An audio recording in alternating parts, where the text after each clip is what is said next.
যা কথা ছিল হচ্ছেও তাই। শুরু হয়েছে বিভিন্ন মেগা প্রকল্পের ঋণের সুদ সহ আসল পরিশোধের চাপ।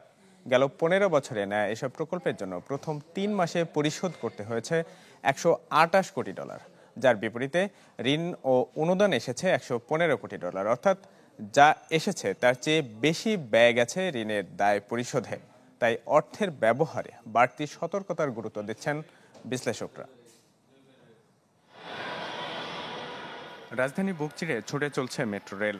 যানজট এড়িয়ে নিমেষেই এ প্রান্ত থেকে ও প্রান্তে পৌঁছে যাচ্ছেন যাত্রীরা। 2012 সালে শুরু মেট্রোর নির্মাণ কাজ।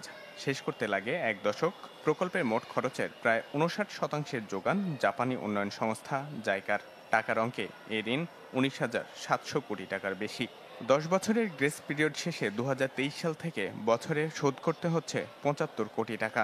আসছে বছরে যা দাঁড়াবে প্রায় 465 কোটিতে।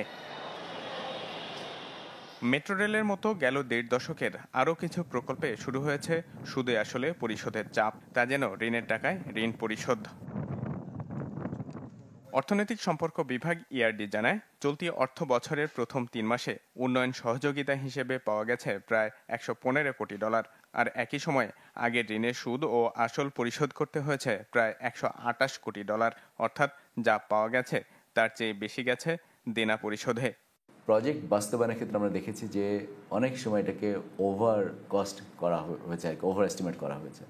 তারপরে কস্ট ওভাররান হয়েছে, মানে এক বছরে আমি খরচের একটা হিসাব দেখালাম, পরের বছরের খরচটাকে আবার বাড়িয়ে দেখানো হয়েছে। এবং এখান থেকে কিন্তু অনেক স্বার্থান্বেষী মহল তারা সুবিধা পেয়েছে, কিন্তু প্রজেক্ট বাস্তবায়নের ফলে দেশ যে উপকার পেত সেটা আমরা অর্জন করতে পারিনি।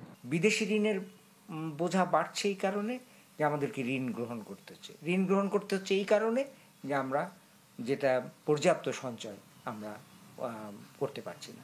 এখন বিদেশি ঋণের সবচাইতে বড় সমস্যাটা হচ্ছে এটার কিন্তু পরিশোধের সময়সীমা আগের চেয়ে এখন কমিয়ে দিয়েছে সব দাতা সংস্থাগুলো। এক, দ্বিতীয়ত সুদের হার কিন্তু কম নয়, বেশ। খানিকটা স্বস্তির খবর হলো একই সময়ে বেড়েছে অর্থ ছাড়ও। সব মিলিয়ে এই প্রান্তিকে পাওয়া গেছে $115 কোটি।